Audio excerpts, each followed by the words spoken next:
Welcome back to this Let's Play of the Last Remnant. Last time we started the quest of the Assistant, and we went to Evolok's nest and picked up some stuff. And we can hand in the stuff.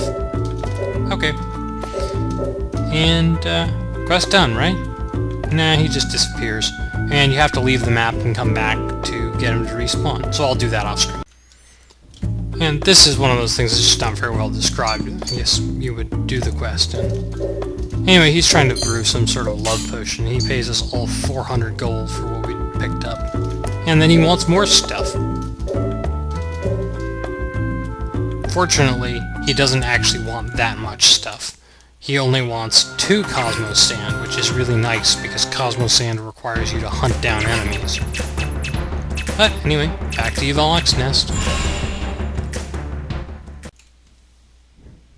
This time we need 10 Black Rose Nectar, more Shadowwood Seeds, which we already picked up earlier, and if you look at the map, there's actually a lot more to it, which is nice. We also need 2 Cosmos Sand, and you get Cosmos Sand by fighting Eval Mox.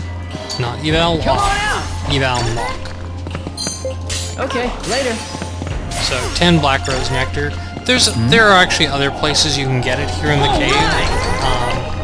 Awesome. Some of them have more interesting other things that you'll get at the same time, but this dig point works well enough just because, well, it's right here.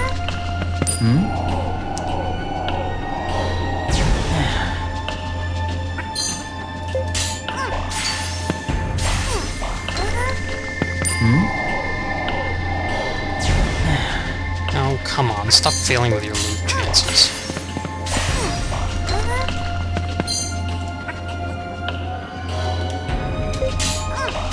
You also need more parasitic oil for the final phase of the quest, and we know this is we've been to that dig point, so I'll probably grab that as well. I might even I'll probably grab it off screen. Anyway, there's our 10 Black Rose Nectar.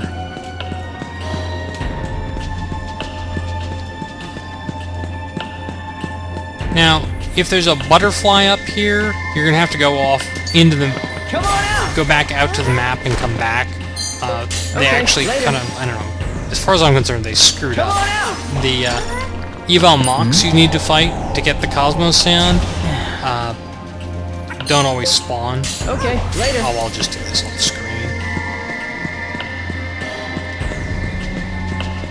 And if the butterflies spawn, they've kind of replaced it. That's a statement, I know it's true with the 360 version. I don't know if it's true with the PC version, but if you see butterflies, just go back out. Anyway, this guy's a rare monster. Actually, they're all over the place. They're just a standard spawn here.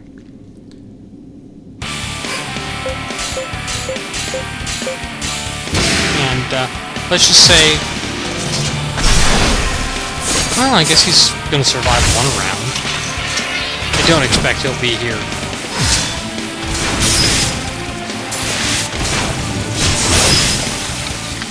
It's not even red flashing.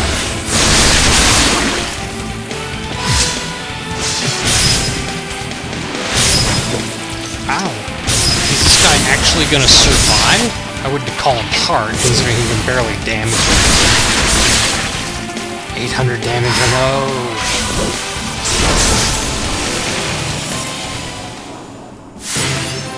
Sweet! There's still plenty we're actually of gaining power stats left in based these on old hoes. Anyway, they drop those guys drop a Cosmos Sand absolutely every time you fight them. Regardless of whether or not, you know, you get the drop, you always get that drop.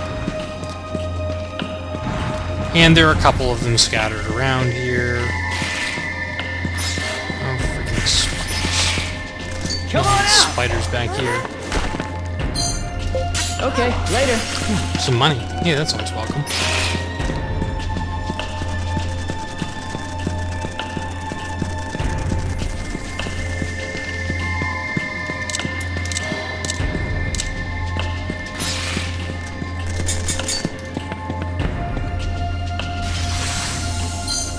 And that treasure chest is just more money.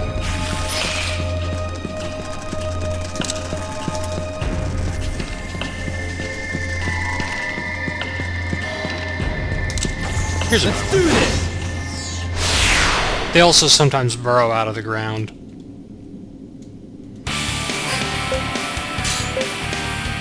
Oh, I'm not gonna bother summoning a Lob Omen against this piece of trash.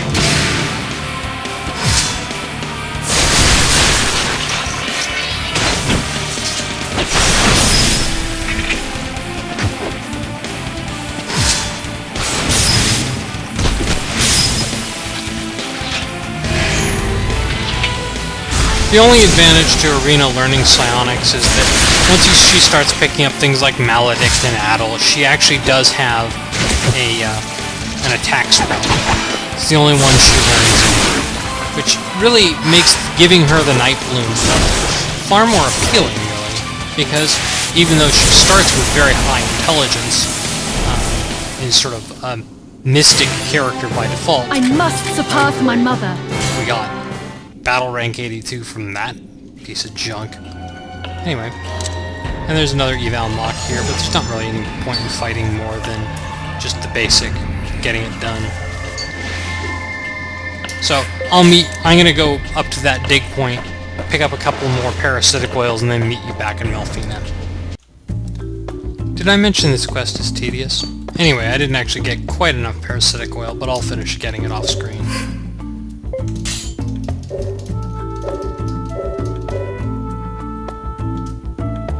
And once again, you have to go back out and come back.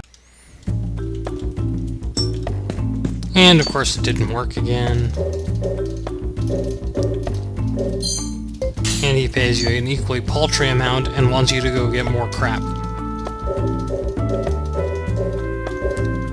And he requests a whole bunch of stuff, and gladly we do not have to actually get 30 parasitic oils. We need, I believe it's 10, I'll have to double check. But I'll do all that harvesting off screen. It's really, that's not the challenging part. The challenging part is that now, instead of fighting eval mocks, you actually have to fight eval locks. And, well, they aren't quite as common. There are a couple places eval locks can spawn. This here is one of them, so I guess he's not here. But as you can see, or maybe too quick, you can see that the map has further expanded. Well, he's in one of those further out locations. Again, if that butterfly is there, you need to reload, because, and I think they fixed it for the PC version. I've never had that particular problem, but it is a possibility.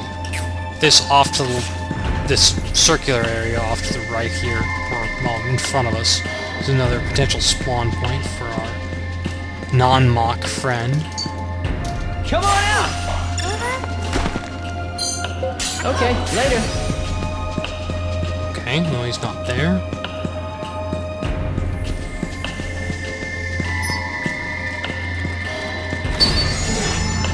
I'm gonna have to use time shift to get around that guy, which means he's gonna start following us around. What a joy. And Let's do I this! think this beetle here is actually unique. Then this question, yeah, Gaius. The question is whether he blocks the spawns. Anyway, we'll just execute him. Actually, if you look at the way morale is, the game at least thinks he's should not be a pushover. I beg to differ, of course.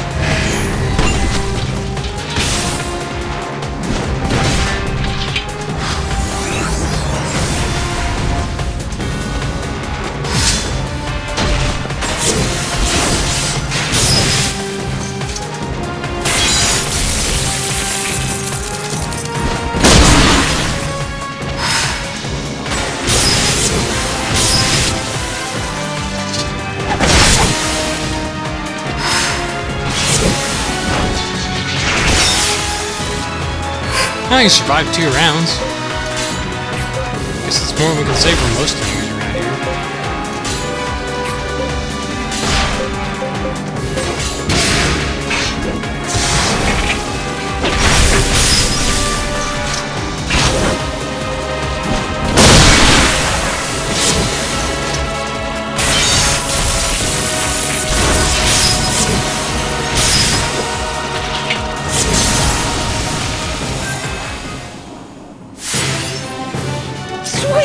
I believe he's a guild task. Yeah, we captured him. He does drop Inverted Terrapest Barb, which is needed by a whole bunch of your characters. Maybe that's why I remember him. Inverted Terrapest Barb is also a guild task item. He does, however, block the spawn of Evil Ox. He won't, however, block Eval Mox from spawning, so if I run into any of those, I will fight them up. But I'm going to have to go back out to the map and just keep reloading this area until Eval Ox spawns. Kind of a pain. I don't know, but someone, I guess, really enjoyed that whole sadism of random spawns in designing this game. It's one of its major flaws, is that there's just way too much about it that's random. Anyway, I'll be back once I find him.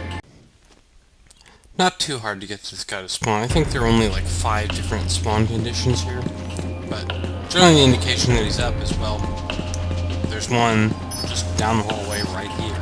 There are several. When he is quote-unquote up, there are actually several of them. Let's do this! Which is convenient from the standpoint that you don't always get the drop, but I usually just save and, you know, fight him until he actually drops it by reloading. So.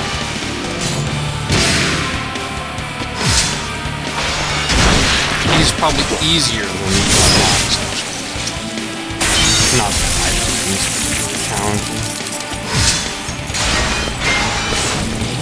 I mean, even if you were doing it much earlier in the game, it's just a mantle, and he's not even very powerful like that. He doesn't really have any attacks. The only challenge is, well, it's kind of annoying to find.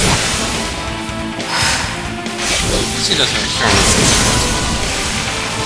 fair number, and not enough to actually slow me down. Alright, means we got this sniper box.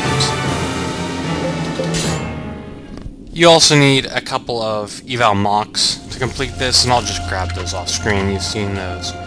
But he can also spawn here, and I believe it's here, and here, these circular rooms, and here.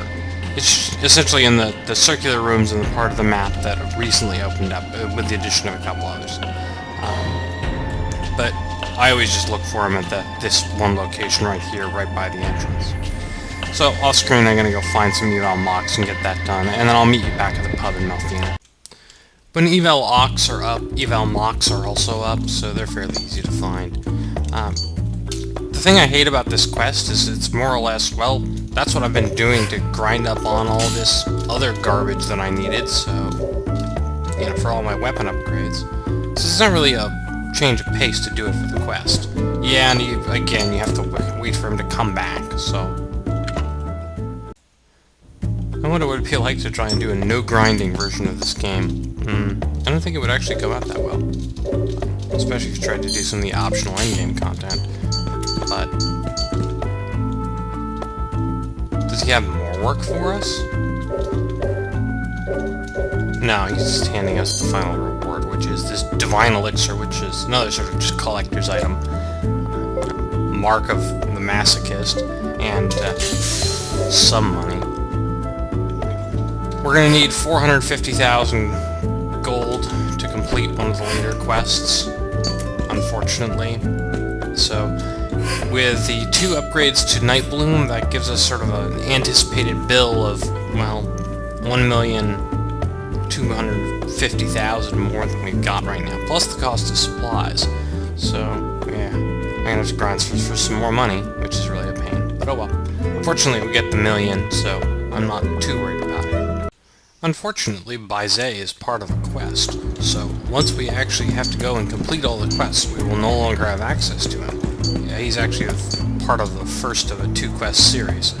So, I'll see you next time once I've found a little more money. I'm not going to need it right away. We're going to do a whole bunch of other stuff first, but getting out of the way. See you then!